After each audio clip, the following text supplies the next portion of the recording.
Well, hello there, everybody, and welcome in to the stream. Today, we are going to be looking through the patch notes for Back 4 Blood's December 2021 update. We have those pulled up. This is being recorded live on my Twitch, but if you're watching on YouTube, welcome in if you want to check these things out live when they're happening. The link for my Twitch is down in the description. Otherwise, we'll go ahead and dive in. So we're just going to go through the entire thing. See what's going on, see what the new things are, what changes have been made. We'll also pop into the Trello board and see what changes have been made there. If you want to see previous stuff, I did do a November patch analysis back last month. That's in my channel. And then sometime in the future, I will be going into a more in-depth and testing discussion, and we'll be taking a look in some of the finer details. But this is my raw, unfiltered response. I have not read anything on this update yet. So let's go ahead and get started. All right. Dev note, the December 2021 update is focused on bringing some new, highly anticipated features to you, as well as taking a pass at improving the experience with our veteran and nightmare difficulties. Hopefully that works, because a lot of people agree those difficulties are in fact bullshit. Your adjustments to the card setting, Ridden, and spawning systems, weapons, and cleaners detailed below contribute towards these difficulty improvements. As we previously mentioned, we'll continue to improve the Back 4 Blood experience and look forward to your feedback in our December 2021 update.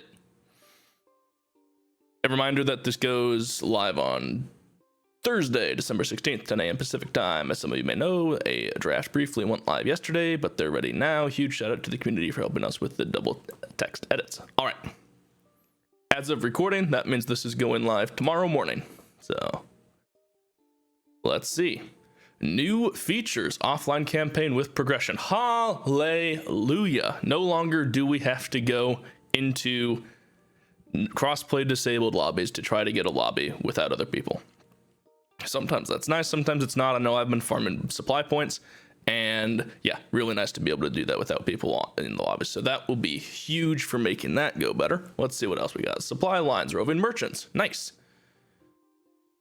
Let's see, time limited track added that provides new unlocks to suspend this. If this is time limit, I'm guessing that's going to be a bunch of skins and stuff. That's cool. I like it. Time limited stuff is kind of cool. Gives you the ability to have a bit of scarcity.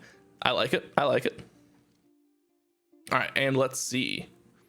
New card type, burn cards. New card type added that is available through the roving merchant supply lines. This card type can be played in each safe room to gain temporary effects like instant healing, currency boost, increasing resistances, and more. All right, that's kind of cool. What I'm guessing this does, and we'll verify this, but what I'm guessing this means is that you can buy these cards for your in-game copper, and it will be added probably for just that round.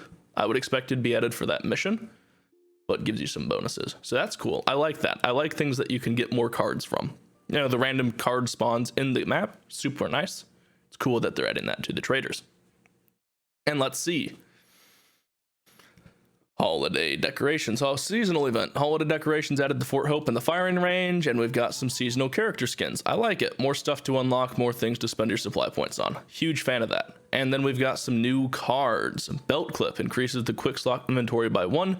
Utility belt increases quick slot inventory by 2, minus 10% damage belt, and tool belts increase team quick slot. Okay, so this is just some of the same cards that we have for things like our support items. So that's kind of cool. I like that. Nice cards, a little more variety. Again, don't think that the utility belt would be very useful. Minus 10% damage dealt is a lot, and frankly, quick slots just aren't that useful. All right. We have a Ridden practice area. Well, that's not what I was hoping it would be. When they said a Ridden practice area, I was hoping that it would be like a testing area where we would have Ridden that we could spawn and we could do damage to and check stuff. Nope, we have the ability to play a Ridden well in Fort Hope, which is nice. I like it. It's useful, especially if you're trying to do stuff with Swarm or trying to better understand mutations, but it's not what I was hoping it would be. Bots that accompany the player in solo campaign are randomized. That's kind of nice. Gives you the ability to have a bit more diversity there. I like that. Ultra-wide improvements. Good if you're using an ultra-wide system. That's nice. Stat tracking now enabled in training. Cool. I like to be able to track my stats. Those are great. And here we go. These ones are huge. Notable bug fix. Fixed an exploit that allowed players to duplicate offensive utility items. That's huge. No more nade duping. And we fixed an exploit that allowed players to select duplicates instead of one card. Also huge. Those things were getting abused out like you wouldn't believe. Both have been fixed. Wonderful. Hopefully they are fixed. We'll try to check the nade duping and make sure that's good to go, but that's nice. Huge fixes there. All right. Campaign updates. What do we have going on here? Dev note, we made the following changes to make controls on PC feel more snappy, increase player acceleration to 2100 over 1900, and break friction to 7 was 6.5. All right, so we start faster and we stop faster. I like that. I like the ability to just feel like you're instantly going and instantly stopping. And the player starts with max ammo. I didn't realize that wasn't a thing. All right. Well, that's nice. That's super quality of life. You just start with max ammo. And cleaner hitboxes are more accurate, reducing friendly fire. That's nice. That's great. Be great if they would also fix or make the mutation hitboxes better, but we'll see. Maybe they do. All right, let's see. Aim assist when targeting armored commons is improved. I mean, if you're using aim assist, but only, yeah, and we're PC around here. We aim our own guns over here. And friendly fire damage no longer increases with each weapons tier. That's nice. That's good, because honestly, at that point, you're disadvantaging yourself by getting higher weapon tiers, and being able to not have that is pretty great. All right, and bots now keep their existing inventory and upgrade their weapons with each map. Okay, that's cool. Healing efficiency now improves temporary healing. That's nice. That's pretty great. That means that you're going to see a lot of good effect out of having healing efficiency on temp cards. Because, you know, we got a couple of cards that give you temp HP, and being able to improve the quality of those cards is nice. And I think that's a good move, because in November, we had a pretty major nerf to melee builds, and a lot of that was majorly nerfing temporary HP. But I like that we now, if you want to, you have the ability to spend some cards to make your temporary HP better. And we took a bit of a nerf, but then we also gave a way to mitigate that nerf, but you know, you have to sacrifice for it. I like that. I think that's a good change. But let's see what else we got. Made improvements to saving individual matchmaking settings in quick play campaign and training runs. I mean, that's nice. Get to keep your settings and stuff on. I like that. That's good. That whole system for starting off missions has always seemed a bit clunky to me. There's just, especially if you're like trying to continue a run and things like that, it can be obnoxious sometimes to try to figure out which run you're actually starting and what your settings were in that run, but we'll see. Added clarification to the leave game prompt while in a party. All right, if that was something you looked at. Smoothed out player collision near the ogre spawn points. Okay, I like that, because you know, a lot of times this doesn't matter, but if you are trying to sprint past an ogre and the ogre is in the process of spawning, there are a couple of times that you have some really weird collisions and stuff just happens strangely. So that's good. SWAT achievement now also grants the SWAT team title. That's cool. I like that. More titles, more stuff to collect. Added one additional card draw to Acts 2 and 3. That is huge. That is such a nice quality of life thing. Because I know, like, specifically Act 3, starting Act 3, that is hard. There's a lot of stuff that happens in that map, just built-in events, and and being able to have another card in there will be really nice for getting your build online a little bit faster. Let's see. Improved the navigation of large special ridden between the first and second objectives on search and rescue, a clean sweep. All right, let me look up which map that is exactly. I'm drawing a blank on which map that is, so let's get the game going and we'll pull that open. Okay, so search and rescue, a clean sweep is the name of the map we're looking at. Let's see, training, delete that.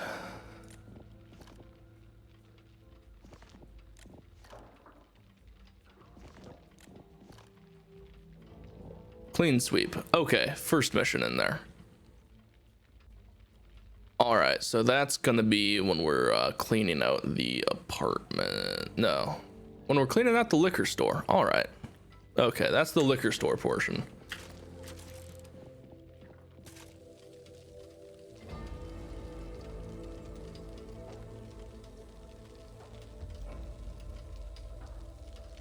All right, so liquor store bit and getting that to work out. Yeah, I could see that because there have been a couple of times that we've been doing that mission and the specials are they just act very peculiarly. So yeah, that'll be nice. All right, and then let's see, the remaining research boxes will be highlighted after a certain amount of time has passed. That's nice. Quality of life stuff. If you're having a hard time finding the things, it's nice to just have them pointed out for you. That's definitely kind of nice. Improved navigation for special ridden inside of the safe room on Dr. Rogers' neighborhood garden party. Okay. I can only imagine that there were a couple of times where the specials get lost inside the safe room or something.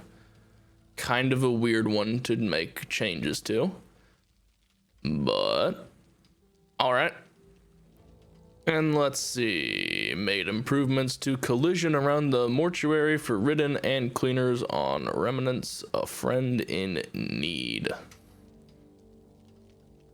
And collision changes are just kind of nice. It's weird when you start running around and stuff bangs into you or you clip on walls that don't exist. So always down for better collision. Adjusted the waypoints for the gate objectives on remnants, the road to hell. Okay. I'm betting that means that a couple of the triggers on that map have gotten a little bit better because I know there's some wonky triggers for some of these things based off of objectives. I'm guessing that fixes that a little bit. And additional spots for ridden to enter the quarantine area if the one-way door is closed on road to hell. Okay. That's kind of nice because that door obviously will shut after a while. So being able to have that opened up again is kind of nice. And then let's see. Readjusted the appearance of an NPC in Job 10:22. Okay. For consistency, I mean, that's nice. Cosmetic change, but consistency's nice. That way we can preserve our immersion. Immersion's very important. And then confirmation for reporting to player. Nice. I like that. But that's just because Shakespeare game is just a bunch of kick-happy people. Changes have been made in the credits. Okay, cool. All right, and now let's see. Speed card updates. This is going to be interesting. This is going to be controversial, I'm sure. Let's see what we got. Dev note.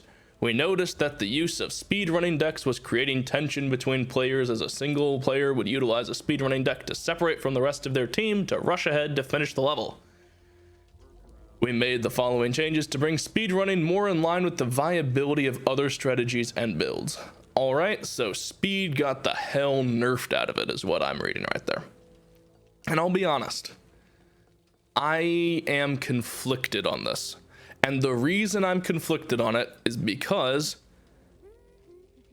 being able to speedrun is a viable playstyle and an effective strategy if you have people that want to do it. But if you don't, if you have people that want to go slow and people that want to go fast, nerfing one playstyle to force it more in line with other stuff, I don't know. We'll see. We'll see, because the combat cards, I can see the dev note for the combat cards down here.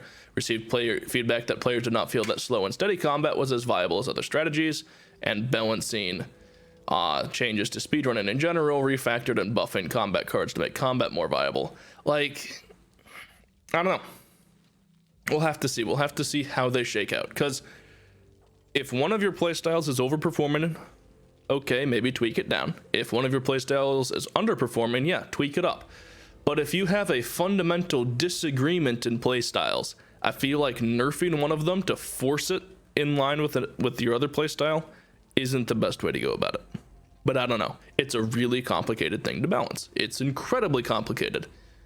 I feel like something that might help would be, and this is something that I hope they add at some point, is the ability to see what your teammates' decks are named, or to see what cards are in your teammates' decks, because then you would be able to properly adjust for what your teammates are doing, or have a bit more communication there, you know. But let's see what the changes are, because this could very well just be an overall better balance between the different playstyles. So let's see. Evasive speed reduced to 15% from 20%. Fleet of foot.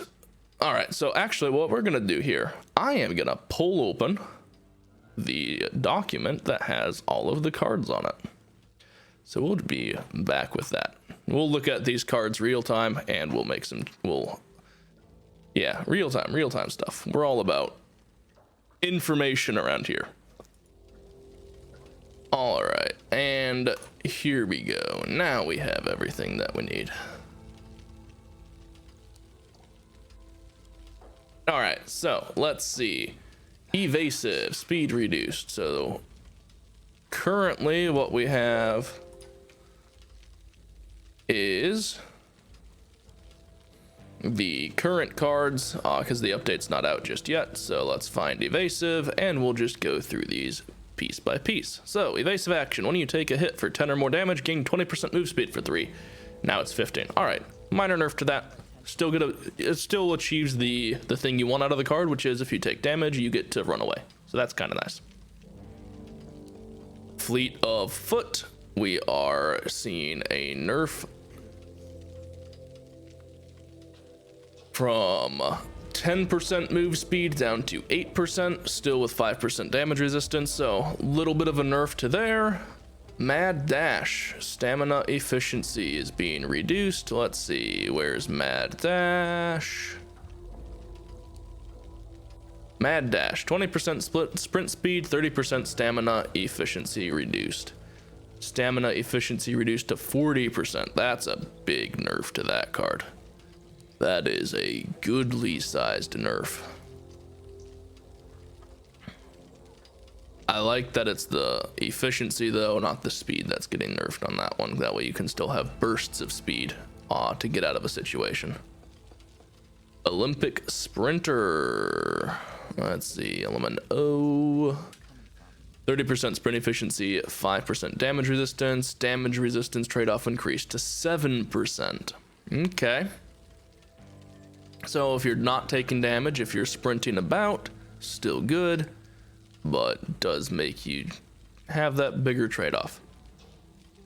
Let's see, pep in your step. Precision kills grant you 10% move speed for 5 seconds. That's getting reduced to 8. 2% nerf there. Okay, minor reload, minor nerfing again. Then rhythmic breathing, originally 60% stamina, minus 20% slow, and we're just straight reducing it to 40%. All right. And that card is really good. That card is really friggin' good. So getting a nerf on there makes sense, but I'm saddened by it because that card's really nice. Run like hell. 15% movement speed, but your accuracy gets killed. reduced down to 12%. Okay, so you're still going to be able to move quicker, but not as quick. I'm okay with that. And the reason I'm okay with this one is because if what they're trying to do with these changes, and what they said they're trying to do, is bring speed running more in line with combat cards, then having a flat 15% movement speed means that you're naturally just going to leave people behind. Dropping it down a little bit still gives you the mobility advantages of moving around with that, but it doesn't just cause you to leave everyone in the dust necessarily. And we've changed to remove the speed buff for 3 seconds when you get hit. Okay, that's also interesting. That means that you really have to avoid taking damage with this card. So that's a huge nerf. That, honestly, compared to the other one, removing the buff for 3 seconds when you get hit, that is a massive nerf. That does mean, though, it does mean that we are not going to see a stacking in there, because right now you got that 15% movement speed, and what is it? Fleet of foot or evasive?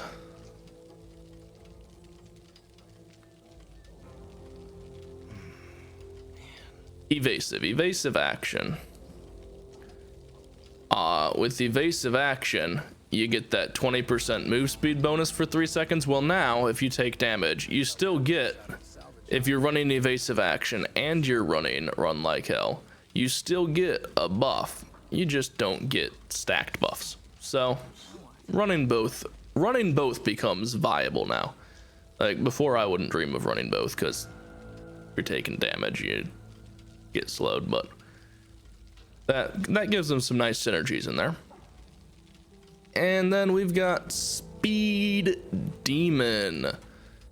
Speed Demon was pretty great. That was, honestly, it was pretty crazy. You already have the most mobile guns in the game. Getting an extra 6% move speed, having that reduced to 4, still pretty good. You're still going to have a lot of advantages and a lot of extra mobility, but it won't be as ridiculous, and I'm okay with that. Stimulants card refactored. Let's see. Currently 10% move speed, 10% reload speed, 10% swap speed for 30 seconds. What do we have? No longer gives move speed, 20% stamina regeneration, increased reload to 15%, and swap speed to 15%. That's kind of cool. I kind of like that. It lets you pop some pills and then gives you more stamina regen. So if you're in the middle of a fight, you know, if you're doing something where you need to pop pills because you're punching people when there's zombies up on you, that gives you the ability to get your stamina back faster and deal with what's causing you to take all that damage and need the pills. So I actually like that. I like that a fair bit. That's our speed cards. That, I don't know. It's like everything just kind of got straight up nerfed. There's a couple of things where we had some trade-off, like the stimulants, we have a trade-off in there, but other than that, everything else just got straight nerfed. So we'll have to see.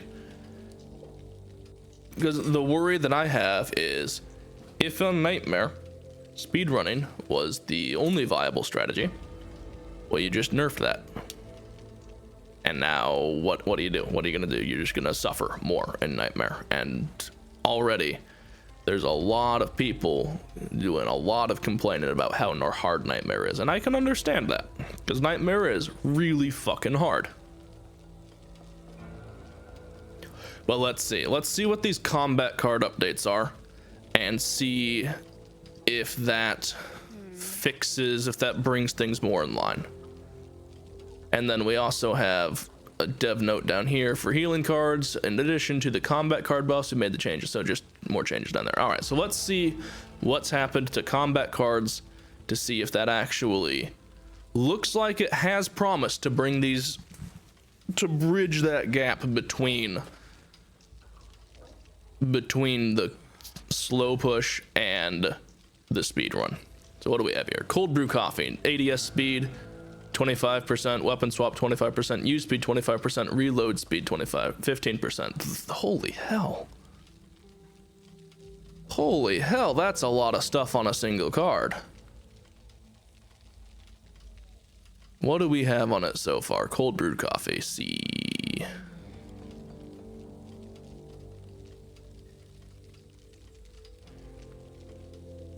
Cold brew coffee just went from 40% stamina efficiency, or 40% stamina regen minus 10% stamina efficiency, to that. Oh my goodness. That card just became amazing. Like, that card right there might have just become a first through third card on a lot of builds. ADS speed, weapon swap speed, use speed, and reload speed all in one card. Those things are all just massive buffs to weapons, because your common weapons at the beginning reload really slow.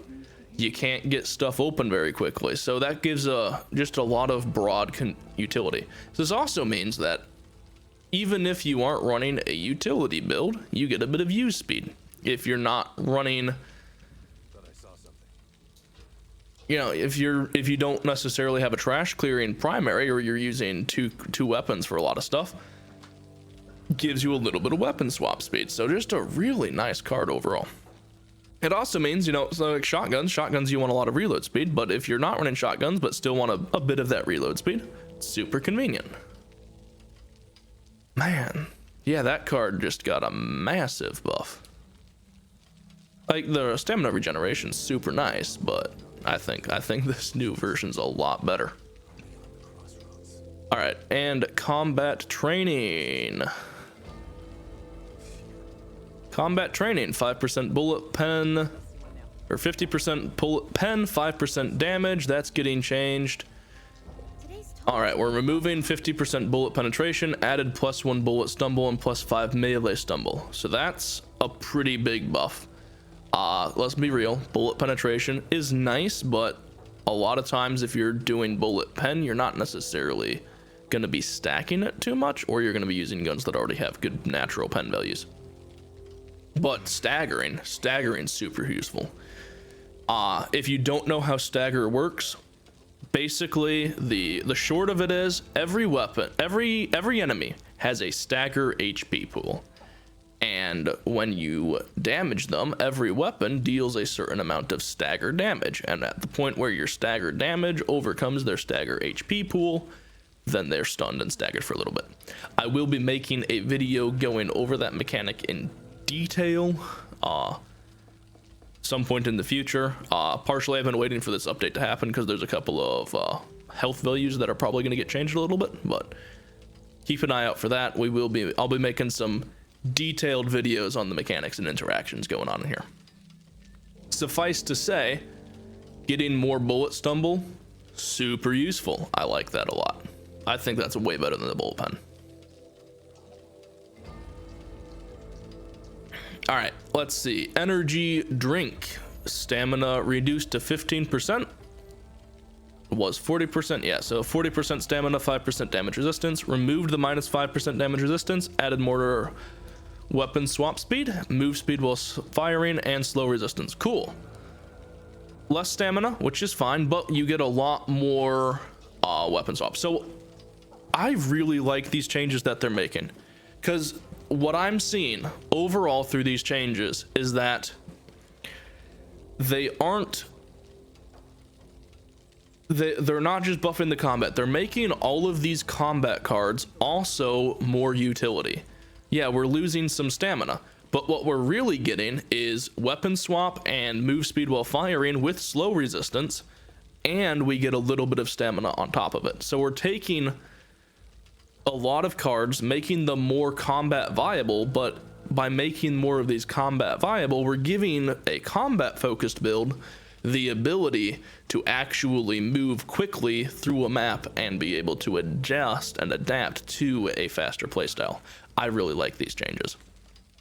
Again, Not necessarily saying I'm a huge fan of just straight up nerfing speedrunning, because I like to speedrun stuff. I think it's a lot of fun to just do that. I'm not saying I'm good at it, but I enjoy doing it. But being able to have a combat build have this extra utility is super nice, because I know in my builds I always have a struggle about where you put stamina cards in, where you put some of these utility cards in, because they're really nice to have, but if you need to kill stuff, you need cards that let you kill stuff early. Yeah, I really like some of these changes. All right, let's see. Highwayman. What does Highwayman do? Pistol kills have a 2% chance to spawn ammo. Okay. Tooltip update to include all secondaries. That's nice. Ammo chance increased. Cool. And a chance to spawn mollies. That's kind of fun. I like it.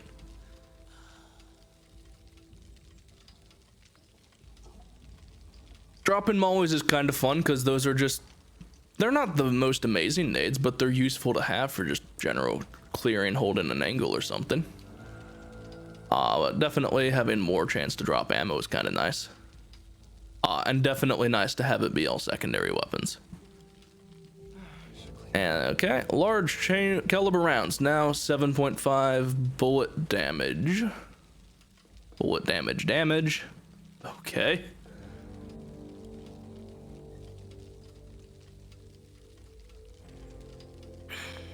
200% bullet pen removed the nerf. I like that. Again, things that created that conflict. You got combat cards that keep you from moving fast, and we're getting rid of the things that prevent you from moving. I like it. I like it a lot. Line them up. Now range fall off plus 10%, recoil control plus 15, bullet pen plus 25%. ADS speed 25%, no longer requires assault rifles. Cool.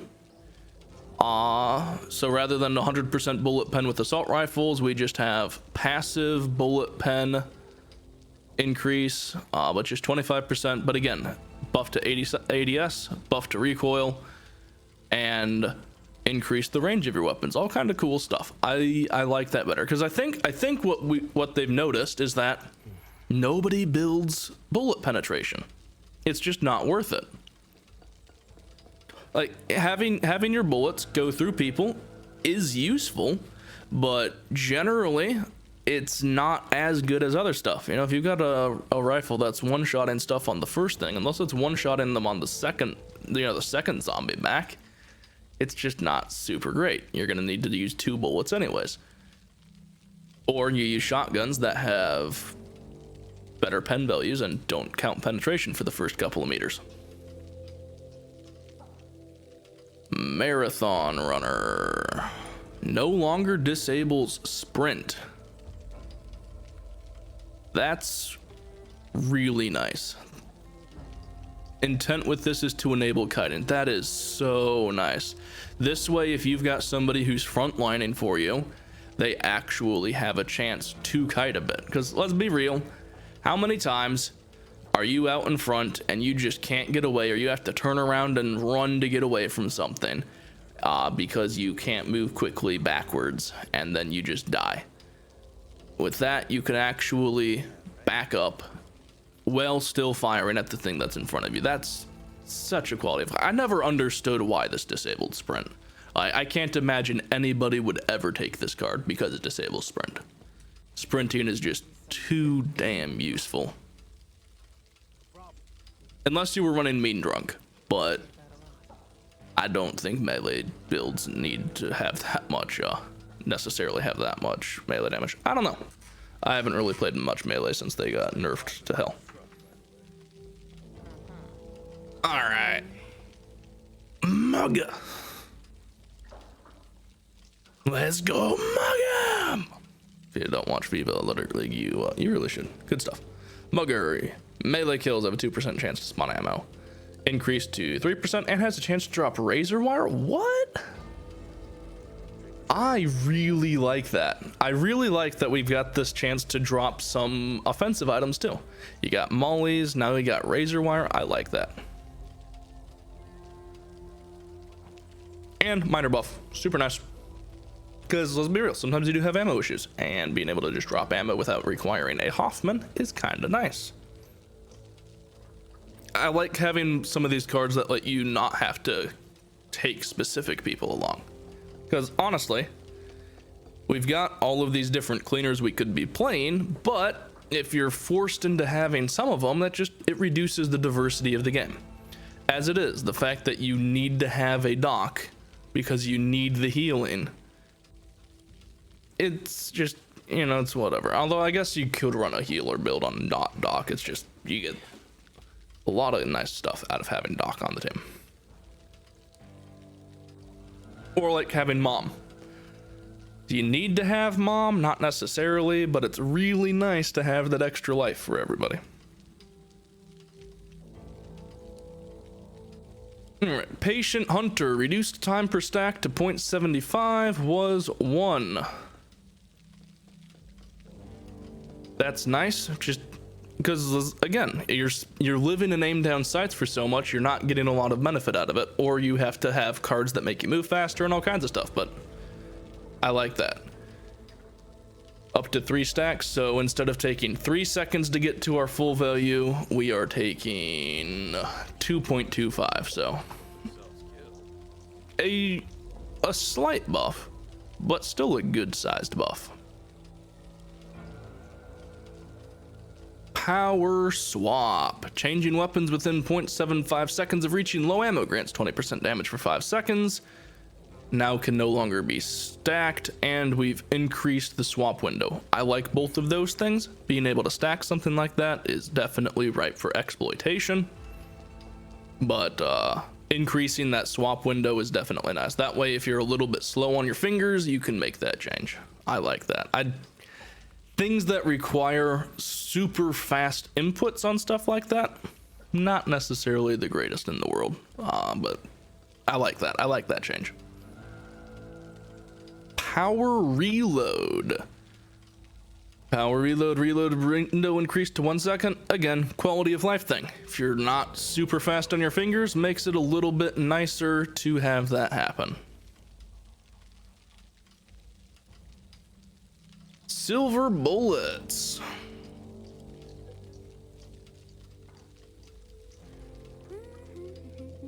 Silver bullets down here. 10% bullet damage, 150 bullet pen, lose 5 copper. What do we have now? 10% bullet damage, 15% to range fall off, and we got rid of the penalty. This card just got even more amazing than it already was. I really like that. I like that a lot. Pretty straightforward on that one though. Nothing super special there. All right, steady aim. Plus 80% aim speed, minus 50% movement speed while aimed down sights, but now we've got a stacking buff where we have better recoil reduction over 2.25 seconds. That's really nice. Cause yeah, and I run steady aim on my sniping builds a lot because I like to be able to just quick scope, quick in, take the shot, quick out. But with that buff on there, then you could actually stay in there and get a couple of nice shots in there. I really like that. I like that a lot. All right, then we got team ammo. Vendor card now also gives plus 1% increased damage. That's cool. Just a little bit of damage buff on there. I like that. And then well fed. Minus 20% stamina regen, plus 10% health, and we just have a flat 10% health bonus. I like that. So yeah, so the changes that they've made. Overall, yes, speedrunning got nerfed. All of these are definitely nerfs to speedrunning. But to compromise, the combat cards just got better. We got rid of all of those penalties that prevented you from having a combat team that could actually move. Your combat isn't going to move as fast as a speedrun, definitely. Obviously, we're not going to go as fast as speedrunning because you just don't have the stupid levels of stacking stamina and sprint speed and everything. But you still can. You're no longer forced to sacrifice all of your stamina and your stamina regen to be able to actually move in a combat team. I really like these changes. I think these were all changes that needed to happen to combat cards. That said, I feel like there's still, we'll have to see. I feel like there's still definitely going to be some discrepancy between people that want to speedrun and people that want to slow push. But there's a lot more homogeny between the two now. You could actually have a hybrid build that could handle both. I'd still like to see the ability to see what your teammates' decks are so that you can actually plan for stuff, but it's not. It's definitely a huge step in the right direction. So let's see what we have here. Healing card updates. Fresh bandage. What is our fresh bandage right now? What is our fresh bandage gonna be? Fresh bandage. Heal 10 trauma at the start. Flat buff. Oh no, heals 15 health. Okay. Big buff. Heals 15 health at the start of each level, and it recovers 15 trauma. That's a nice buff there. Okay. And we're seeing a dev note was buffed to mitigate the loss of trauma heal on experienced EMT. Okay. I don't see a change to experienced EMT.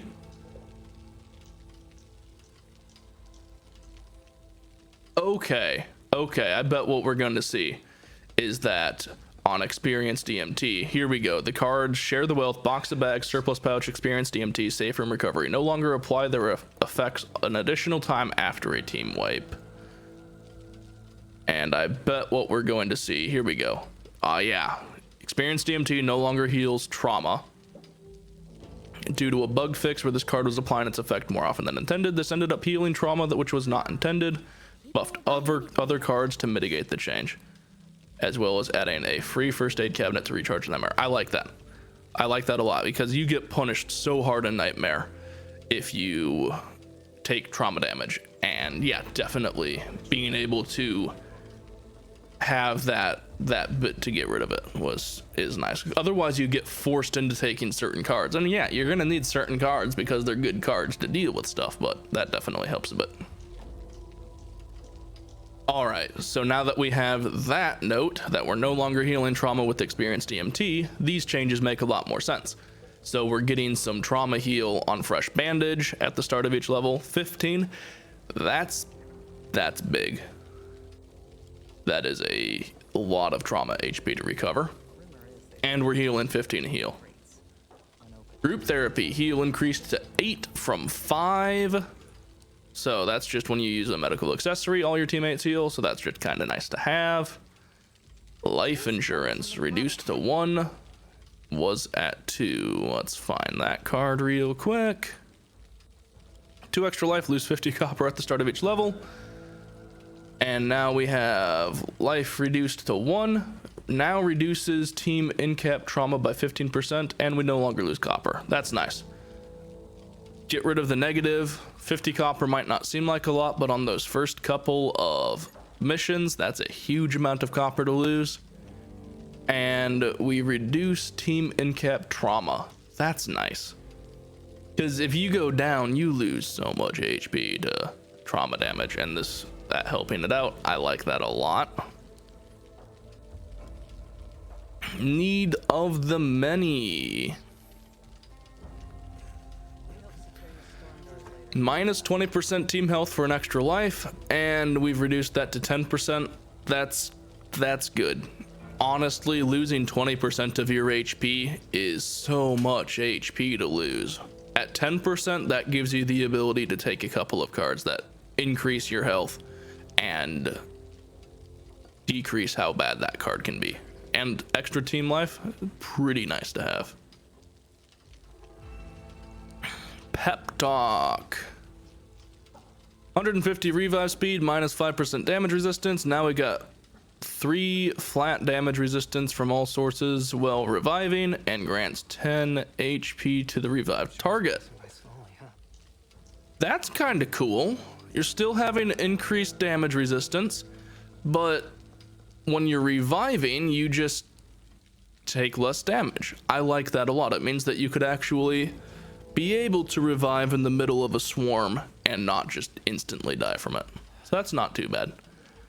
and 10 health to the revived target is always nice.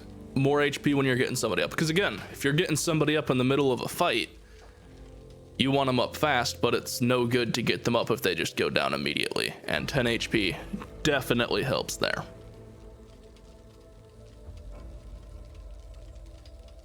Safe room recovery, 5 trauma damage, refills 10% ammo at the start of each level. What do we have now?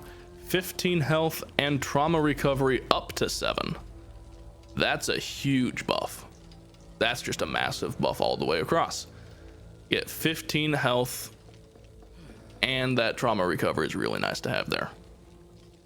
I like it. General quality of life changes. I think these are all pretty well buffs. Healing's just better in general, which I like, because you know, if you're taking damage, especially on Nightmare, the runs in Nightmare that I've done, you take damage, and then it's like, well, fuck. You can't use the wall heal to get rid of this trauma. You gotta use medkits to get rid of the trauma, or you've gotta shell out 400 copper a pop to use the wall heal to get rid of trauma, and it's just not feasible. Like, there's, you know, if you're experienced, if you're really good at the game, whatever, you just don't take too much damage, you're fine. You get through your first few missions where you're getting enough copper income to be able to wall heal up and get rid of your trauma, okay. But if you're new to Nightmare, you take so much damage, and by the first safe room, you are so trauma ridden that you're leaving to start the next mission, and your max HP is 50% of your total HP because of how much trauma damage you've got. You know, and I think some of these changes here, where you're taking some cards and it is giving you just trauma heal, is super useful to have. I like that. Let's take a look at these general card updates. Share the wealth, box of bags, surplus pouches, experienced DMTs, safe room recovery no longer apply their effects an additional time after a team wipe. I'm guessing what would happen is, you know, let's just look at share the wealth, right? Share the wealth, everyone gets 100 copper at the start. So you start the mission, you get 100 copper. And then you team wipe, so you start it again, and now you get the 100 copper the first time, and an additional 100 copper because you reset. That's twice as much copper as you're supposed to have. It's not a reset, it's an assist to the second time. So yeah, getting rid of that dubbing. That's nice. Ammo cards at the vendor give a 1% damage increase. We looked at that before. That's just kind of nice, makes the ammo card better. Adrenaline fueled card refactored. Let's see what it was and what it is now. Adrenaline fueled, 100% stamina, minus 75% stamina regen, and you gain stamina instantly and over time. No longer gives bonus stamina, no longer reduced stamina regen, no longer gives instant stamina. Instead, stamina regen stacks 5 times and gives 7 stamina over 7 seconds. I don't know how I feel about that one, not gonna lie. Adrenaline fueled was an interesting card. It was a very interesting concept. You get this big stamina pool, and as long as you're killing things, you get your stamina. But losing 75% stamina regeneration really did tank your ability to regenerate. You know, if you weren't fighting, you weren't running. Can't believe I sold out of those. I liked it on some melee builds, because in a melee build, especially if you've disabled sprint, you're not sprinting anywhere. All of your stamina is going into swinging your sword, and you're killing things, so you're going to constantly be getting it back. This gives it a lot more viability. This means that it can be used in a lot more variety of playstyles. Yeah, definitely probably still pretty melee focused, but yeah, stacking and gives an increase of stamina over 7 seconds. I think it's a healthy change for the card.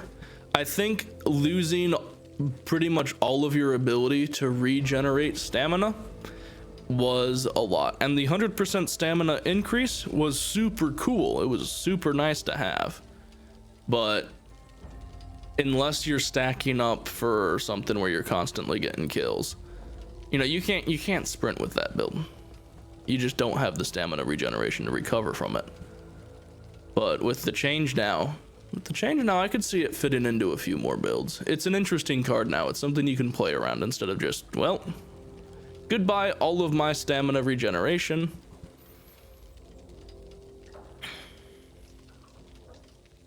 Ammo Mule. No longer disables support items, but lowers move speed by 5%. All of a sudden, this card became useful. Because honestly, you're not going to disable your support accessories. You need to be able to carry those. You need to have heals. You need to have all of those health regeneration options. You're not 75% ammo capacity. I mean, yeah, great. But ammo doesn't help if you're dead. And it doesn't help your team if you're dead. And if you were running this card and couldn't carry a support accessory, you're gonna die. Losing a bit of movement speed, on the other hand, that's perfectly acceptable sacrifice to be able to ammo mule. You know, if you've got somebody who's sitting in the back with a sniper rifle, or, you know, someone who's just, they don't need to be moving around as much, you lower their move speed by 5%, but now you've got a massive ammo mule in the back. Hell yeah, that's super useful now.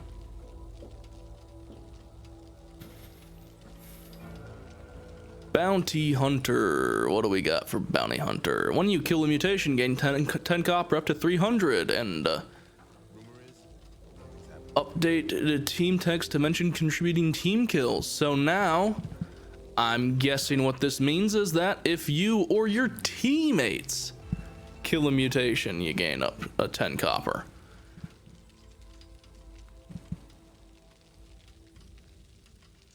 So if you've got 4 people running that, that's 1200 copper. If you kill, what, 30 mutations? And depending on the mission, 30 mutations in a mission isn't too unreasonable.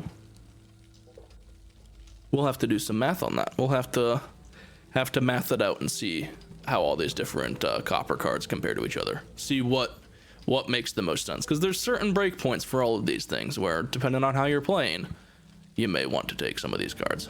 So we'll see. We'll have a deeper dive into that later. Experienced EMT. We talked about that. We'll just look at it one more time. So it was use a medical accessory, target heals 20% max health till the end of the level, and now we no longer heal trauma with that. Energy bar, we got the energy bar right here. Stamina regen increased to 30%, was 20.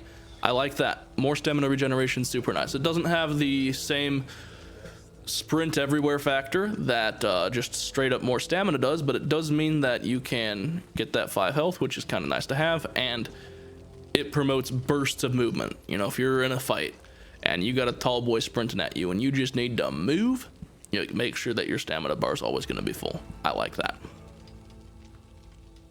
Hyper focused.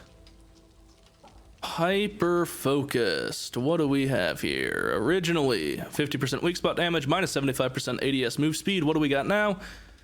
Minus 40% move speed while shooting or melee attacking. Oh my goodness. That is both a massive buff and a massive nerf to that card. For some of my builds, so in one of my builds, my weak spot build, I don't care about the move speed. When I go ADS, I've got enough movement, I've got enough aim down sight speed that I whip my gun up, take my shot, gun down, and I'm moving again. But in another one of my builds, where I have enough accuracy that I'm not bothering with aim down sights, I run that card for the weak spot damage and I don't care about the movement speed. But to have that turn into just a straight up minus 40% move speed while shooting or attacking, yeah, that's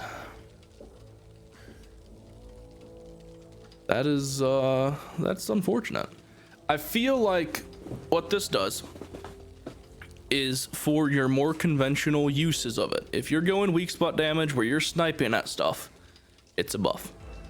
You know, if you are grabbing a Barrett, grabbing a Phoenix, and you're just slamming bullets into weak spots, it's a huge buff because it means that if you're ADS'd, you can actually move around still, which is nice if that's what you do. And it means that, you know, if even if you're taking an assault rifle or something, you still can move around with your ADS, which is nice. But if you are if you're trying to just move around and you want that card for the damage, that's a pretty big nerf to that. I don't like the change just because it negatively affects it negatively affects one of my playstyles and doesn't change the other playstyle that I had. But I don't know. I don't know how I feel about that one, because it's something you had to adjust your build around and adjust your playstyle around. With the change to what card is it? With the change to steady aim, it's nice because it means that you can stay in ADS without just standing there like a turret, and you gain that extra recoil over the 2.25. And you know, we got tunnel vision. We can increase weak spot damage while we're over aimed ADS. So being able to move a little bit more while in ADS definitely gives it better synergy with some of these other cards. It just doesn't make me happy because now I have to change some of my playstyles and possibly edit one of my builds. I'll get over it, but I don't have to be happy about it. They don't pay me to be happy about things. All right, and wooden armor. Wooden armor. There we go, all the way at the bottom. Plus 40% trauma resistance. Well, we lose fire resistance, acid resistance, and explosion resistance, and it no longer increases explosion damage taken. I still don't think that card's very good. Yeah, not taking as much trauma damage is really nice, but if you're fighting blighted Ridden, you're gonna get covered in acid, although you have a better chance of avoiding it. Fire resistance, like burning Ridden, if your team's plinking down burning Ridden, that's not gonna be as big a deal. The explosion resistance, yeah, now you don't take as much damage from exploders. Like, if you have an exploder go off next to you with the wooden armor, it doesn't matter that you're not taking 40% of that trauma damage, you're still gonna be dead. It's a big buff to the card. It's a huge buff to the card. But I feel like the increased damage still might not be worth it. I don't know. If you're running...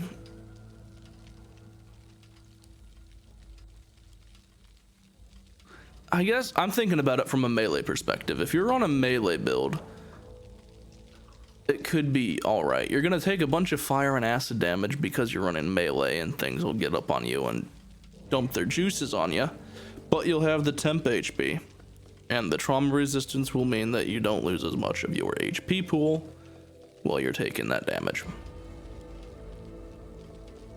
On the flip side though, if you are using a ranged build, if you're using a ranged build, then exploders would be the things most likely to damage you in that fashion. Fire and acid you should be dropping before it gets to you, and then just not getting into it. So I don't know.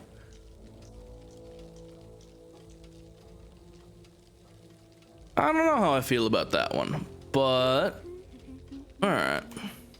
On to corruption card updates. Corruption boss cards will no longer appear at the start of an act.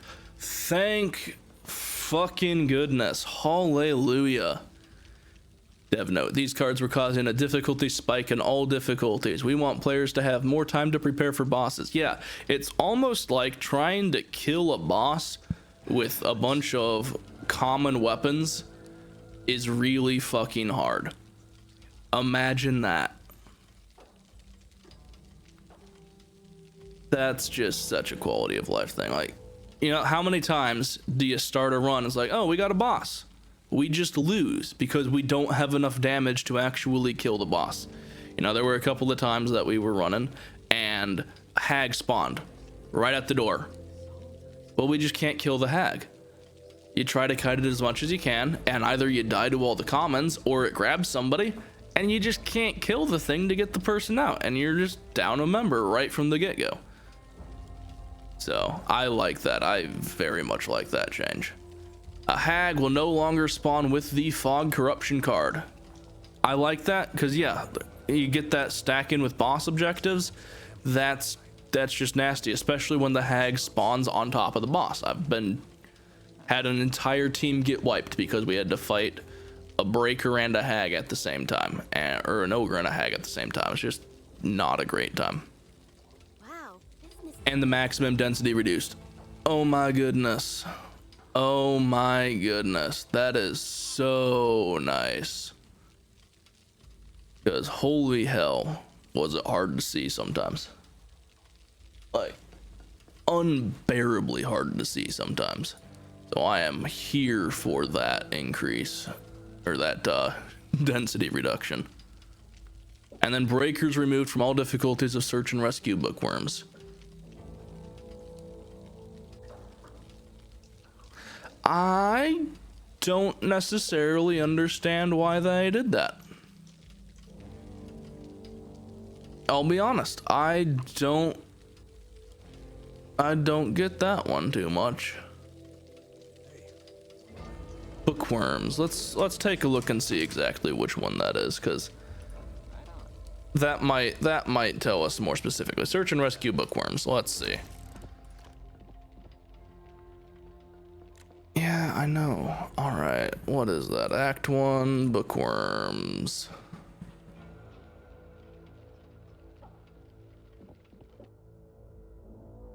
Let's see exactly what map this is. It's dependent on what map it is then.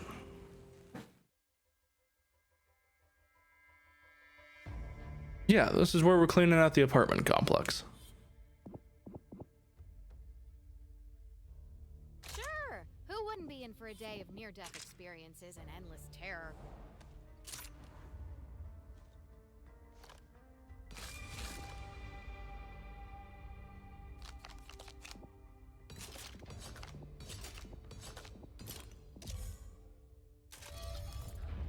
Yeah, clean out the library, go to the apartment complex. There are still people out there who need help. Why get rid of breakers on this one?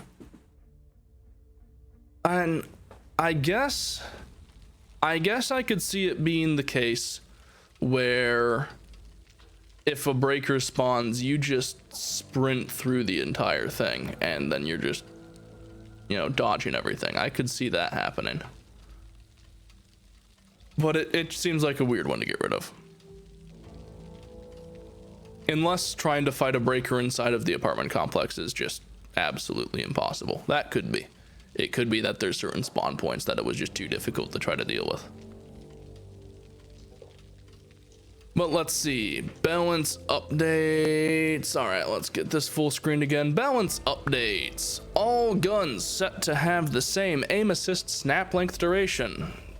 If you're using aim assist, okay, I'm guessing these things just help console players a bit more. So you can snap onto stuff a little bit better because, you know, console peasants. Get a mouse, your problems go away, but I won't preach. Bird health reduced to 1 was 10. All right. I'm guessing what that meant is certain guns might not have triggered birds if they got shot just right. Flash grenades damage was reduced to 1 was 5. Oh, there we go.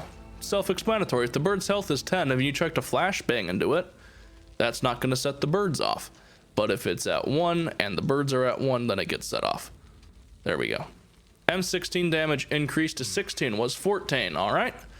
Burst M9 damage increased to 12 was 10. Okay. Minor buffs to both of those. Hopefully Statty updates their charts quickly. And then we can be a bit more accurate when we start doing some in-depth dives into the guns, but that's for a later date. Razor wire is now a quick slot item. That's that right there.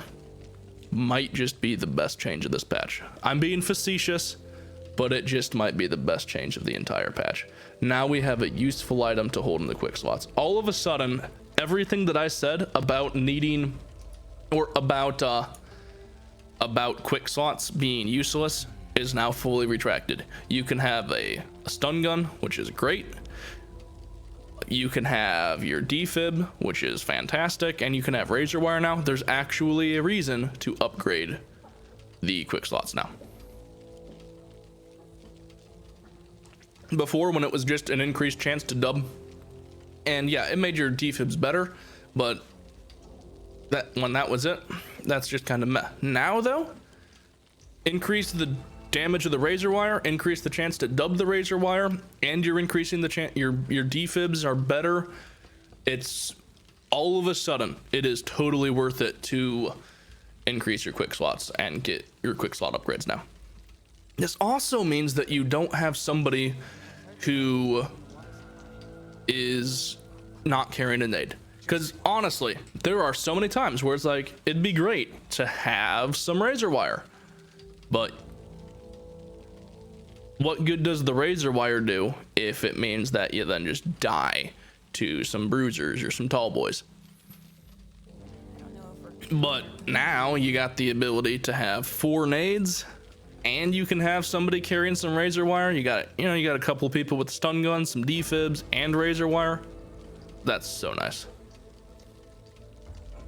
All right, that's super nice. I love that. I love that so much. All right, MP5 fire rate increased to 50%. Okay, decreased functionality was not intended. The MP5 is now in line with expectations. Okay, I like it. Shoots faster, more bullet hosey, better DPS. I'll take it. And a slight nerf to the 870. Fire rate reduced a little bit. Combat knife, increased combat attack width. That's nice. That thing was very, very localized to the point where it's almost not worth taking because your fists stagger in such a wide area. The combat knife it was too localized to be useful for getting stuff off of you. So I like that change. Hopefully that makes it wide enough that it's worthwhile to take that card again.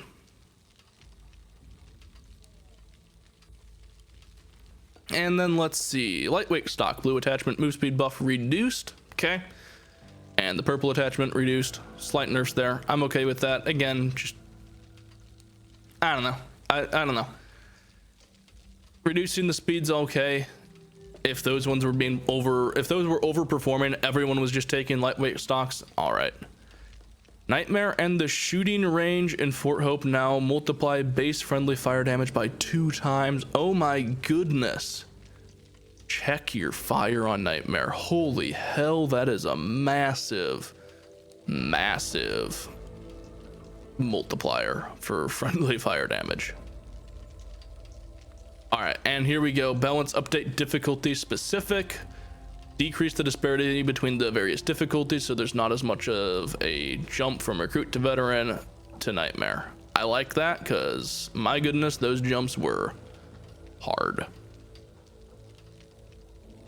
So recruit player base damage resist increased to 25%. Continue currency bonus increased to 300. Continue heal bonus increased to 75. Continue trauma heal bonus increased to 25. So other than this, I like all of those changes. I mean, you're basically, if you died the first time, here's some stuff to help you get through it. I like that. It makes recruit a little bit easier. I'm okay with that.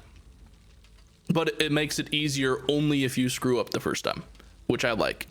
More help if you're struggling, it helps you power through that level that's hurting you. All right, let's see. Veteran, rescaled friendly fire values. Okay, I'm going to assume that means, well, we've seen some of the rescaling that happened already. We've seen some of those changes with the cards. Sleepers no longer call hordes. I don't like that. I think that was a good mechanic to have because it helps you deal with getting ready for nightmares. Player base damage increased to 120%. Okay, so we're just doing a flat more damage. Okay, so I see what they're doing here. They're making it so that you can better deal with the bigs and stuff to help you get ready for veteran when it's back to normal. So I like that. It's evening things out, giving you some little buffs to help overcome the difficulty spike that happens there. Increased health to 115, yeah, because you're going to be taking more damage because you're on veteran. You lose your damage resistance, but you deal a little more damage, or you have a little more HP to make up for it. Gives you the ability to screw up and take some hits, but it doesn't just straight up end your game. Okay. Ammo capacity increased and a little bit of trauma heal per safe room. Okay. I'm okay with that. And then continue currency, so you get a bit of money for screwing up, and you get some heal for when you die, and you get 2 free. That's nice. So you get 4, 2, and then 1 on Nightmare. I like that. I think those are good changes. It evens out that difficulty curve a little more. And then Nightmare, like we've seen, rescaled those friendly fire values, so you're taking even more. You get a free health cabinet. I like that. I really like that. It's like, without that free health cabinet on there, you open up a stash, and it's like, yay, we're not gonna have any copper to buy anything useful later. But now if you have somebody go down, or if you've got somebody who you've got out in the front tanking everything, you can actually get some of their trauma off without having to have a medic burning some HP stuff on them. Special ridden damage reduced by 35%. Was 75%?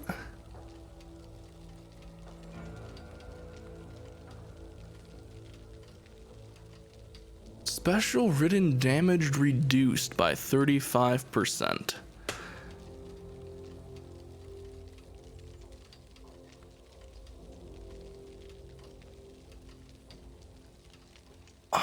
I have no idea what that means. Next time you buy supplies. Is that the damage that they deal was reduced by 35%? Or does that mean the damage that they take was reduced by 35%?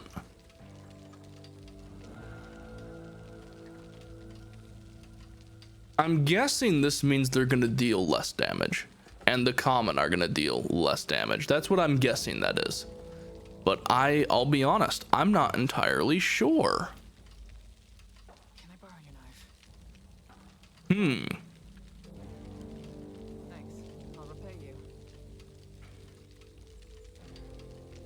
That one's an interesting one. I'm not entirely sure on that one.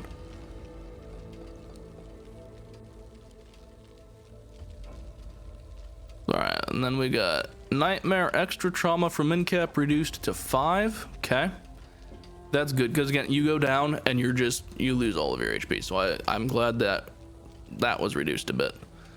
Reduced Nightmare stumble resist, or reduced Nightmare stumble resist on Nightmare 25%, was 40%. Okay, I like that. Makes it a bit easier to stumble stuff, because you know, if you've got a big, even if you're focusing all of your stuff on the big, if you have everyone shooting at that thing, because you're, especially at the beginning, a bunch of common weapons dealing with that thing, it just charges into you, deals a bunch of damage, and you don't have any response to that. But now you should be able to stumble it a little bit easier.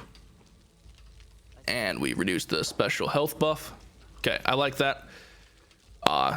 Just because, especially if that was a hidden value that you didn't know about, it just makes it harder. But in this case, you have less just raw HP on the things, because you look at the health values for these guys and it's just insane. I was doing some basic number crunching a while ago to see how many bullets it would take to drop a big, and I was coming out with ridiculous numbers where it would take you, if you were solo trying to drop a tall boy or something, or a bruiser, it would take you like 4 or 5 mags out of an assault rifle to kill it solo.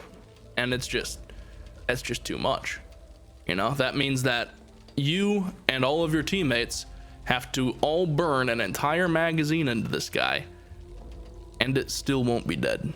That's too much. So hopefully with this, that drops it into a range where it is actually possible to be able to, with a coordinated effort, burst the thing down. Continue currency bonus increase to 100 was 0. I like that. Again, if you've got a newer team, you die, it's nice to actually get some recourse to help you with get through that level, and at least hopefully hit the save point to be able to actually progress through the campaigns. Same thing, we got a heal bonus of 10, we've got a trauma heal bonus of 5, and a continued card bonus of 1 and ammo. I like all of that. I honestly do. I think to have absolutely no assistance when you wipe, I think that's too much. Having the ability to have some sort of assistance to be able to continue to progress is really nice to have. You know, it means that you have the ability to screw up, but you can still possibly move through. You know, you may not make it all the way through, but if you can at least push through a little bit, it just feels better to play. And then spawning updates. These are the things that everyone has been looking forward to and everyone has been hoping will be fixed. So let's see what they do. During endless hordes and back-to-back hordes, all horde special ridden are limited to 2 of a given type and a maximum of 4. Hallelujah. Oh my goodness. That is so nice. No more are you gonna get hit by 2 bruisers and a crusher all at the same time, as well as having, you know, a hawker and a stinger and an exploder all charging at you. So we got limited to 2 of a given type and a max of 4. So presuming that this is done sensibly, which I expect it will be, that means that you will have up to 2 either tallboy, crusher, bruiser, so 2 of those, and then not more than 4 special ridden. So, you know, you could have a bruiser, a crusher, that's your 2 of the tallboy type, and then a exploder and a reeker. So that would be it. You got your 4 specials in there. But I like that because it also means that you're not going to get hit by 4 tall boys all at the same time. I like that. That is so nice. All right, and we got a special horde cooldown, horde special ridden cooldown. That's nice. That way you don't have those back-to-back-to-back spawns that just fuck you over. I like that.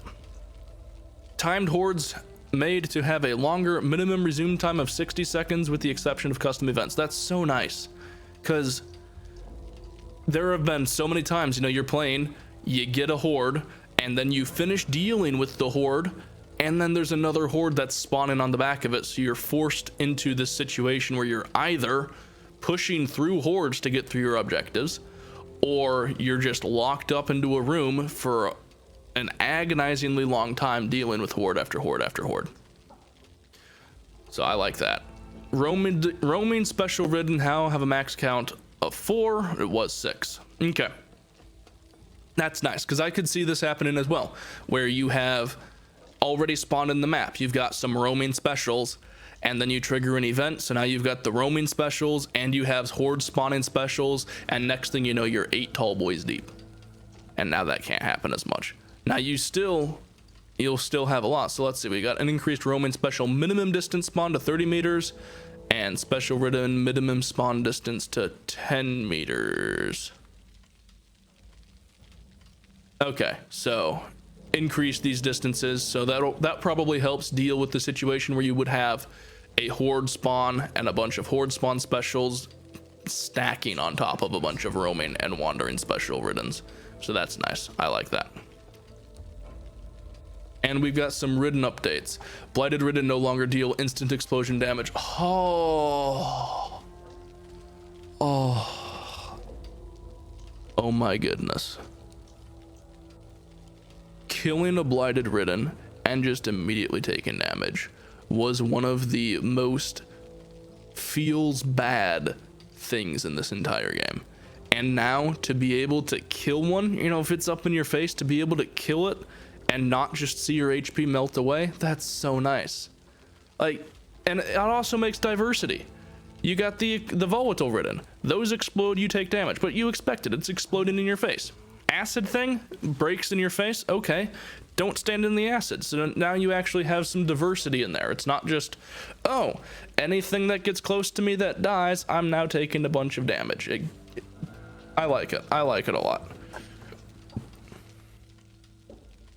Special Ridden's defense against bullet penetration to weak spots has been reduced. Great. Make the weak spots take more damage. I like it. It gives you benefits for being accurate with your shooting and promotes aiming. I like that. It promotes skill and rewards it. Sleepers will more accurately connect with their targets. I'm okay with that because there are so many times where it's just like herp derp. Sleeper jumped into a wall or jumped somewhere completely random. I'm okay with that because there's so many circumstances where it's just like, the hell was that sleeper jumping at? Tallboy and bruiser hitboxes are more accurate and their weak spots are easier to hit. Oh my goodness, that is so quality of life. Cleaned up the tallboy hitboxes so that you can hit their weak spot from the front if you have a precise weapon. That's what I've been wanting from day one. From day one, the moment that we saw that weak spot, I'm just like, we got to be able to hit it from the front. Why can we not hit that thing? So that's super nice. And now we can make their attacks a bit more forgiving to dodge. Overhead attack damage radius reduced to 200 units instead of 250. Tallboys are not traveling as far. They can't turn during a burst traversal. Oh my goodness. These are the changes that I was hoping to see. These are the things that I wanted. Now you should be able to actually dodge these things. Again, promoting skill.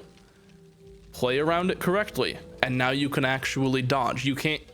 Hopefully this means you no longer have the only recourse, as we've been joking. Rule number 1, if you see a special, run the fuck away. Hopefully now there's more than just run the fuck away. Now it's, oh, you see a special. Is it charging at you? Cool. Dodge to the side. You don't just have to run away and pray that you're fast enough that he doesn't just slam you. You can actually run to the sides to dodge. That's so nice.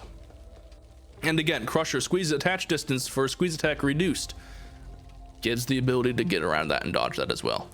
Reaches effective range in meters to 22 from 25. Tracking and ramp up time adjusted to work better. Okay, that's nice. And the wretch will rotate slightly slower and attach the target for slightly longer. That's so good. There were some times that the wretch is puking, and I'm probably a 35 to 40 degree rotation for the wretch to go from the target he's puking on to me. And he just less than half a second snaps onto me and is puking on me. That's so nice. So slightly slower so you actually can engage a wretch from the side, hopefully kill the thing without just instantly snapping onto you. That's nice. And starting at a lower velocity and then ramping up to max. I like that. Gives you a little more chance to dodge and play around it instead of just, oh, there's a wretch, he's puking, now you're covered in puke and can't do anything. Exploders, explosion radius is now visible to the Ridden player. That's nice. You can actually see how close you have to be for damage to happen. That's pretty great. And let's see, with the following changes, the Hawker's ability should not be used as much and should be easier to dodge and not take as much damage. That's so nice. Actually able to dodge things is great. I like these things that are promoting skill. You get rewarded for actually dodging. You get rewarded for playing around these things. I love it. Hawker pin speed reduced to 2500 from 3500. Great. Miss cooldown increased to 8 seconds. That's pretty great. It means that you don't just get instantly re-hawked if you dodge the first time. And we have a hit cooldown increase. That's nice. The initial damage is reduced and the damage over time is increased. I like that. This way, if your team is actually paying attention, you take 5 damage, but that's it. You don't just take a bunch of damage instantly and then die. I like that. It promotes team play. It rewards team play. Then our hag health is reduced and the weak spot multiplier is increased. That's good because hags were just too hard to kill, I think. And the stinger projectile cooldown well perched increased. Okay. I like that. Now that you can actually play around that a bit more. So that's also really nice. Good stuff there. I like all of that. Some really nice changes happening. Hopefully what this means, and we're gonna try to test these, but hopefully this means you can actually effectively dodge and play around tall boys and bruisers. Because before, your only recourse was to just, there's a tall boy, run and hope your teammates get some good angles on it. And now hopefully we can actually play around that. Now let's see what changes have made to Swarm. General, facial icons now appear when Ridden players ping cleaners. That's nice. You can actually see who's being pinged. Cleaner dialogue for pinging special Ridden is now audible to Ridden players. Cool. Lets you know that you've been pinged. And the nameplates are visible. That's nice. Card updates. Inspiring Sacrifice sound effects volume reduced when the effect is active. Hallelujah, that thing was so loud. And let's see. General added lever penalty warning pop-up in Fort Hope after leaving a PvP match. Cleaners now start each round with full ammo. That's nice. Mutation points from players that disconnect in swarm mode are now redistributed to the remaining teammates. That's great. Gives you a chance at actually recovering from a drop. Each player's mutation points are now visible on their party frames. That's great. You can actually see what those points are. That's really nice to have.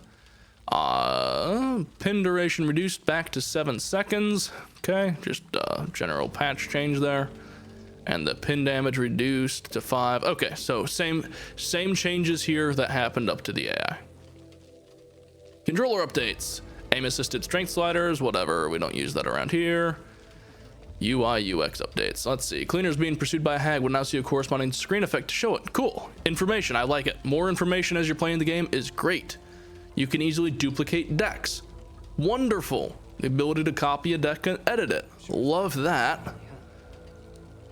Camera smoothing duration. We don't use that. We turn that down. FOV options separated for clicking and rear. That's nice. And better setup for ultra wide or multi-monitor. Great. If you're using that stuff, that's nice. Oh yeah, that's nice here. The ability to toggle things on and off. I like that. I'll probably leave them all on because I like to have the visual indication, but definitely nice to be able to turn those off. Set in an audio input device. That should have been there from the get-go. Honestly, there's no excuse to not have that. Give me the ability to choose which input device I want to use. And mute all option. Nice, we can turn things on and off. Toggling VoIP on and off on the options will enable or disable them. That's nice. Visual things to tell you what's going on. I like that. Improved contrast and brightness settings on the Xbox. Okay, great. And we have separate change there. Jukebox is controlled separately. I love that. Sometimes the jukebox just gets too damn loud, and you can turn that off. Subtitles are now off by default. Oh, whatever. Whatever, you can turn those on and off easy enough. Nah, it means I have to go back and turn them all on though. Let's see. Social menu can now be brought up by selecting a player's own banner in the campaign menu. That's kind of cool. And updates require NVIDIA driver. If you don't have your graphics drivers updated, depending on who's out there, you should update your drivers. But if you don't, you better get those updated. All right. And now for our bug fixes. Let's see. Fort Hope fixed an issue where players are not able to rejoin private party from another player's Fort Hope. Cool. Definitely run into that issue where you're trying to join on to people and you can't. Fixed an issue where damage numbers did not appear after changing characters. Okay. Target dummy wouldn't show consistent damage. All right. Well, that's makes them even less useful than they already are. Camera view not resetting properly while dying and aiming down sights. Doesn't really affect anything, but it was funny and obnoxious when it happened. You had to run back out into the gun range to get rid of the issue, so that'll be nice. Fixed an issue where using the toggle active cards key could disable the player HUDs. That's funny. And where the weapon skins were not always displaying. Yeah, there were a lot of buggy skins that just wouldn't show. All right, now let's see. Campaign cards. Fixed Avenge the Fallen card showing an infinite amount of items in the offensive slot. Yeah, that one was obnoxious because I know there were a couple of times that I saw that one. Wait, can I just chuck all of my, just keep chucking nades? Turns out no, I could not keep chucking nades. So that one was annoying, but I'm glad that is corrected. Blood donor playing its sound effect for the correct time. Buckshot bruiser reducing normal heal. Okay, that's all good stuff. Nice changes there. Evasive action not triggering when you're stomped by an ogre. Yeah, that would be a bit inconvenient. And field surgeon not applying the proper amount of negative use speed. Huh. Life insurance subtracting too much copper. Glad that's fixed. That's a problem. You already have trouble with copper sometimes. Wrap my head around Money grubbers having a discrepancy with card values. That's nice. Multi-tool not applying 5% damage resistance. That's awkward. And rousing speech having an incorrect in-cap trauma resistance of 80% instead of 20? How do you miss that? My goodness. Well, hopefully it's fixed and is actually correct. And don't get me wrong, 80% trauma resistance would be really nice, but 20% is much more reasonable. And let's see what these general campaign updates are. Fixed an issue where a late joining player's ownership of a character could be lost if another player joined late to the game. That's awkward. Fixed an issue with lightning strike hatchet, cosmetic thing, okay. Combat Pro, more cosmetics. Precision kills buff were not activated on player and deck cards. All right, that's kind of defeats the point of running the card. I'm glad that's fixed. And an issue with all melee cards that did not function properly after a kill activation. Bit awkward there. Fixed an issue with Molotov flames not doing the right amount of damage. Okay. There's a chance that this issue is one that I've seen some people talking about, where a Molotov, if you throw it direct onto someone, does more damage or less damage than it does if you throw it in front of them and they walk into it. So hopefully this evens those out, because I don't see a reason why they would be different values. It's not intuitive as to why they would be. Maybe they're supposed to be different values, but that seems really weird. So hopefully that evens that out. Fixed an issue when gunfire sounds persisted on splash screens when the host left the game. Okay. And that's just kind of funny. Fixed an issue where jumping while sprinting wouldn't consume additional stamina. Damn it. I bet you what they've done right there is get rid of sort of the bunny hopping of the game, where you could sprint, let go of the space bar, or let go of your sprint key, and then hit your jump key, and it wouldn't consume the stamina for making a sprint jump. And I bet you they just completely tanked that, which makes me very sad, because that was really nice to have. We'll see. That's definitely one that we'll have to make sure that we test to see if that indeed is the case. All right, fixed an issue where the player's camera may snap up to 180 degrees when entering ADS. My goodness, I've never had that happen, but that would be really inconvenient to have. Fixed damage numbers appearing twice when shooting at ridden weak spots. Damn, that hurts. So I'm guessing that has to do with the card that gives you the ability to see the damage indicators. And if that's the case, I'm wondering then whether or not we have been calculating weak spot damage correctly. So definitely after this patch rolls out, we're gonna have to do some detailed analysis into exactly how that damage is being applied and whether or not we've been calculating it correctly. Because I've seen at least 2 different ways of calculating damage on Ridden, and they disagree with one another. They both calculate differently, and it can have some pretty major differences, dramatic differences in how much you would expect it to take to kill something. So we're definitely gonna have to do some digging to figure out exactly how that damage works. Because if that's not supposed to happen, if that's a bug where it's showing 2 numbers and it should only be showing 1, if only one of those numbers is applying, that means that you're double calculating stuff. So I have to say. Fix the missing low ammo indicator when the clip is low. I'm going to assume they mean the magazine is low, but the ammo pool is infinite. All right. Let's see. Oh, they just mean your entire. If your ammo pool, if they're talking ammo pool, then that's just your total ammo to have. If they're talking specifically when you have, if you have a magazine if there's a condition where your magazine doesn't have to be reloaded. Yeah, that's confusingly worded. I don't like how that's worded.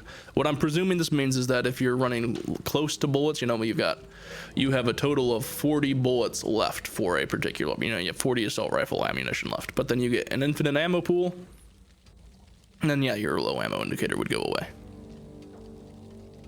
Well, your low ammo indicator wouldn't go away.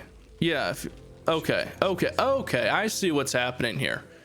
If you hit the condition where you had an infinite ammo pool, somebody goes down and you have an infinite ammo, when your magazine is almost out of bullets, so you're gonna have to reload it, your low ammo indicator went away. Okay, so that's good. It's good to have that back, because there's still some cards that would be affected. You know, if you're trying to reload the moment you hit a low ammo status, and that indicator's gone, that's vital information that you're missing. Alright, fix certain weapon upgrades increasing damage by 20% when it should have been, or 25% when it should have been 20, and adjusted tier 1 weapon damage to compensate for the change. Okay. I'm guessing that means tier 1 weapons generally do more damage overall, which will be quite nice, because those things don't do a lot of damage. Alright, fixed an issue causing players to aim down sights. If the hold to ADS option was off while healing a teammate. That's funny. Fixed an issue where give up prompt was not properly displaying. All right. Fixed an issue where the bots were able to free each other remotely. That's kind of funny. Fixed an issue where bots would lose their accessories after a level transition. All right. Fixed an issue where AI character cards stopped working after a team wipe. That's definitely a problem. NPC fire on recruit difficulties gone. NPCs in safe rooms are no longer killable by players. That's annoying, because sometimes you want them to die, but okay. Fixed an issue where the secondary objective timer could stop counting down after accessing the vendor. Alright. Fixed an issue for 5+ players in a match with a white person. That's funny. Shotgun reload ammunition's playing multiple times. That was an annoying one. That one I've seen happen, and it's obnoxious. And then fixed an issue where players do not receive act achievements or accomplishments if you died before the save room. That's hugely obnoxious, because yeah, if you finish the level, or if your team finishes the level but you died, especially if it's preventing you from getting the unlock point, that's really annoying. But yeah, getting accomplishments and stuff for being denied those because you died is just, it makes you sad. Fixed an issue with player shadows when illuminated by flashlights during the dark and gloom. Okay, shadow things. It's visual stuff. It's not a huge deal, but it's nice to have visuals working out correctly. And fixed an issue with player loadouts not being saved when they leave and rejoin after a map transition. That would be really obnoxious to have happen to you. And fixed an issue where you could shoot while grabbed by an ogre. Yeah, you shouldn't be able to shoot there. Completion date could disappear. All right, that's nice. This one was obnoxious. Yeah, your completion date was just disappearing. You finished an accomplishment or you finished an achievement, and the completion date was gone, so you didn't know if you'd actually finished it or not. Super nice to have that back, and hopefully fixing the accomplishments icons means that all of the completion bars are now going to work correctly, because there's so many of them where it's like there's no bar that shows you how full it is. There's no numbers that tell you, so hopefully that cleans those up nicely. All right, Devil's Return Resurgence, bridge lacking collision fixed. That's good. Fixed an issue where you're not getting C4 instantly. That's annoying. Yeah, that's just obnoxious to not have the C4. Fixed an issue that was preventing players from rescuing teammates from a pod located on the second floor. Okay, good fix there. Fixed an issue where more than one ogre card played per map. That's funny. Good, that's fixed. Fixed an issue where the supply box could disappear. That's good. Fixed a issue, okay, incorrectly reporting what killed you. That's fine. Fixed an issue preventing bots from reaching the tow truck. That's kind of funny. Glad that's fixed. Collision issues with Ridden on the howitzer. Okay. Plan B, the broken bird, fixed an issue causing the helicopter to be misaligned. That bug was hilarious. I'm glad it's fixed.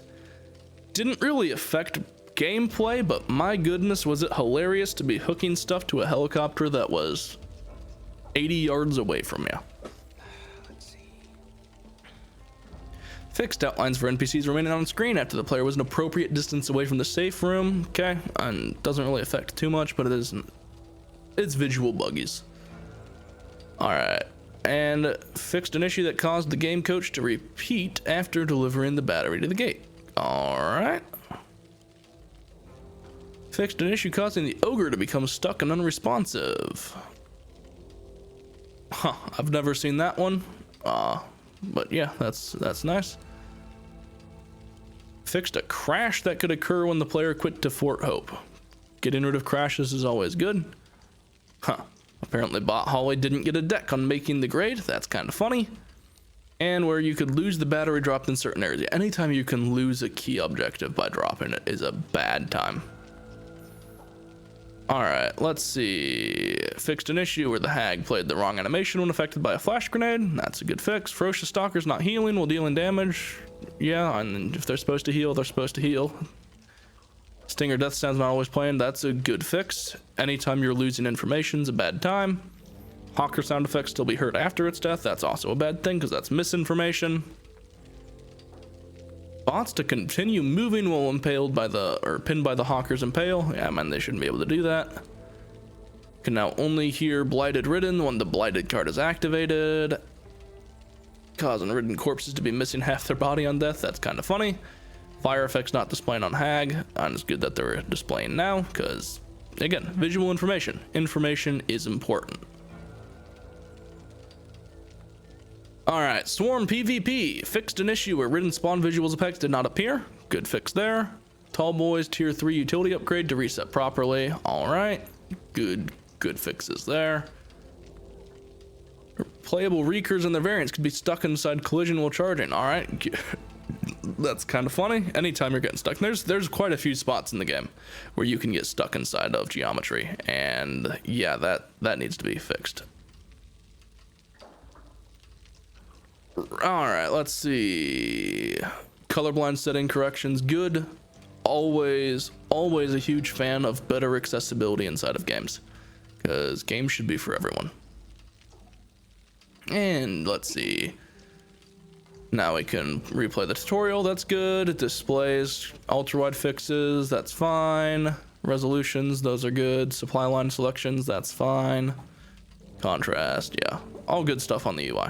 Let's see, Muxie. I've been running this thing. It's been kind of fun. Haven't really had anybody using it too much. If you want to use it, come drop by on my Twitch when I'm streaming. Again, down in the description. Name a Ridden. We can now see the visible nameplates. That's kind of cool. We can display those. We've got more options for bits. Hopefully we can add some stuff for points as well. And we can see how many people have voted. All good stuff there. Cool stuff there. All right, so that's the patch notes. Good stuff there. Let's take a look at the Trello board and see what they're working on in here. See what new things they've got. So we've got the December update released over there. Streamer friendly mode in testing. Nice. Love to see that because it's nice to be able to have some of those settings where you can turn off names and stuff. That way people aren't getting doxxed. You eliminate harassment and stuff. Good stuff there. I like that. Let's see.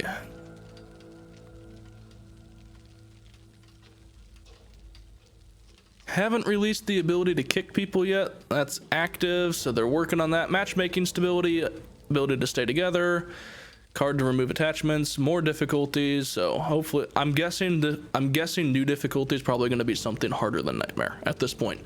With the changes that they've made, I expect a new difficulty will be a harder difficulty than Nightmare for the people who are truly insane to enjoy.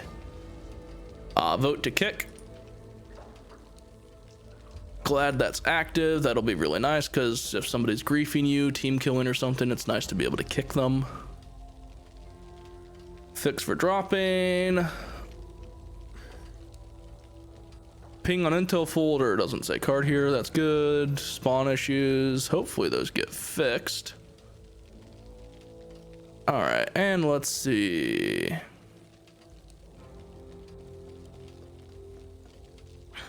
Yeah, nothing really new on here. Everything on here is stuff that we've looked at in the November update. All right. So there we go. We have looked at all of the patch notes. Overall, I think most of these changes are pretty good. There's a couple of things that they're changing that I'm kind of on the fence about, but overall I like it.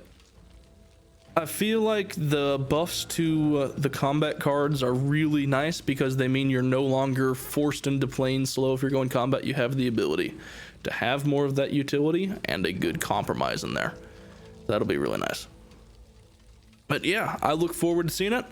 If you want to watch these things live on Twitch, like I said, down in the description, YouTube policy requires that I remind you to subscribe, hit the like button, all of those things, because reasons, you know, it's illegal not to.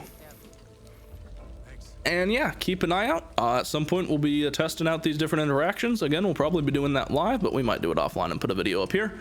So if you want to see that, stick around. And then yeah, we'll also be making some stuff going into details on the weapon interactions and hopefully being able to take a close look at how these weapons work and how they apply to the various Riddens. So hopefully you come back. Thanks for watching.